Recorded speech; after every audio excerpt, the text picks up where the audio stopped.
ಹನೀಫ್ ಅವರ ಒಂದು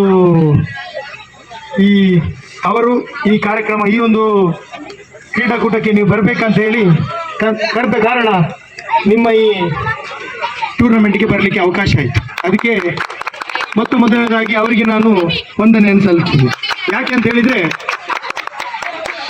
ನಾವು ನಂದಾವರ ಅಂತ ಹೇಳಿದರೆ ನನಗೆ ಎರಡು ವಿಷಯಕ್ಕೆ ಬಹಳ ಪ್ರೀತಿ.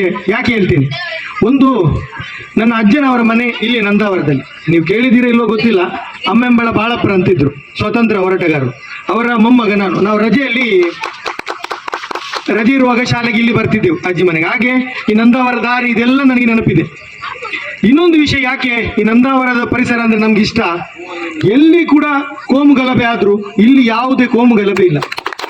ಇಲ್ಲಿ ನೀವು ಎಲ್ಲರೂ ಪ್ರೀತಿ ವಿಶ್ವಾಸದಲ್ಲಿ ಒಬ್ಬರೊಬ್ಬರನ್ನು ಸಹಾಯ ಮಾಡಿಕೊಂಡು ಒಳ್ಳೆಯದರಲ್ಲಿದ್ದೀರಿ, ಅದು ಬಹಳ ಮುಖ್ಯ. ಇವತ್ತು ಈ ಕ್ರಿಕೆಟ್ ಪಂದ್ಯಾಟಕ್ಕೆ ಬಂದೆ, ಇಲ್ಲಿ ಕೂಡ ಒಂದು ದೇಶಭಕ್ತ ಹೇಳುವ ಒಂದು ವಿಷಯ, ದೇಶಭಕ್ತಿ ಹೇಗಿರ್ಬೇಕಂತ ಹೇಳಿ ನೀವು ಸಣ್ಣ ಮಕ್ಕಳಿಗೆ ಈಗಲೇ ಒಂದು ತಿಳಿಸಿಕೊಡುವಂತಹ ಒಂದು ಕಾರ್ಯಕ್ರಮವನ್ನು ಹಮ್ಮಿಕೊಂಡಿದ್ದೀರಿ. ಬಹಳ ಸಂತೋಷ ಆಯಿತು. ನಮ್ಮ ಈ ರೀತಿಯಲ್ಲಿ ಯುವಕರು ಹೋದ್ರೆ ಇದು ಒಳ್ಳೆಯ ದೇಶಕ್ಕೆ ಒಳ್ಳೆಯ ಸಂದೇಶ ಅಂತ ಹೇಳಿದ್ರೆ ತಪ್ಪಾಗ್ಲಿಕ್ಕಿಲ್ಲ. ಯಾಕೆ ಅಂತ ಹೇಳಿದ್ರೆ, ವಿಷ ಬೀಜ ಬಿತ್ತುವಂತಹ ಕೆಲಸ ಎಲ್ಲ ಕಡೆ ಆಗ್ತಾ ಇದೆ.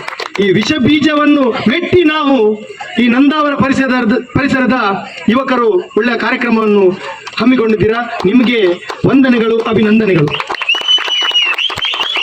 ನನ್ನದು ನಿಮ್ಮ ಹತ್ರ ಒಂದು ರಿಕ್ವೆಸ್ಟ್ ಇದೆ.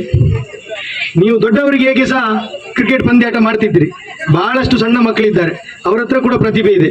ಅವರಿಗೆ ಕೂಡ ಬರುವ ವರ್ಷದಲ್ಲಿ ಸಣ್ಣ ಮಕ್ಕಳಿಗೆ ಒಂದು ಟೂರ್ನಮೆಂಟ್ ಅನ್ನು ಮಾಡಿ ಅವರಿಗೆ ಸಹ ಪ್ರೋತ್ಸಾಹ ಮಾಡುವಂತ ಕೆಲಸ ಕಾರ್ಯ MIC ತಂಡದಿಂದ ಆಗಲಿ ಅಂತ ಹೇಳಿ, ಇವತ್ತು ನೋಡಿ, ಈ ಯಾವುದೇ ಪಂದ್ಯ ಇರ್ಬೋದು, ಎಲ್ಲರೂ ಗೆಲ್ಲಲಿಕ್ಕೆ ಸಾಧ್ಯ ಇಲ್ಲ. ನಾವು ಆಡುವುದು ನಮ್ಗೆ ಅಷ್ಟೇ ಗೊತ್ತು. ಎಲ್ರಿಗೂ ಗೆದ್ರೆ ಅದು ಪಂದ್ಯ ಕಾಂಪಿಟಿಷನ್ ಇಲ್ಲ, ಕಾಂಪಿಟಿಷನ್ ಇರ್ತದೆ. ಆದರೆ ಇಲ್ಲಿ ಇರುವ ಎಲ್ಲ ಆಟಗಾರರು ಈ ಮಕ್ಕಳನ್ನು ಸೇರಿ ಇವತ್ತು ಈ ನೋಡುವವರಂತ ಹೃದಯವನ್ನು ಗೆಲ್ಲುವಂತ ಕೆಲಸ ಆದರೆ ಅದು ದೊಡ್ಡ ಒಂದು ಸಂತೋಷದ ವಿಷಯ ಅಂತ ಹೇಳಿ, ನನಗೆ ಮಾತಾಡಲಿಕ್ಕೆ ಅವಕಾಶ ಮಾಡಿಕೊಟ್ಟಂತ ವೇದಿಕೆಯಲ್ಲಿರುವ ಎಲ್ಲ ಗಣ್ಯರಿಗೂ, ಇಲ್ಲಿ ನೆರೆದಿರುವಂತಹ ಅಣ್ಣಂದಿರಿಗೂ ಅಕ್ಕಂದಿರಿಗೂ ವಂದಿಸುತ್ತಾ ನನ್ನೆರಡು ಮಾತನ್ನು ಮುಕ್ತಾಯಗೊಳಿಸ್ತೇನೆ. ಧನ್ಯವಾದಗಳು.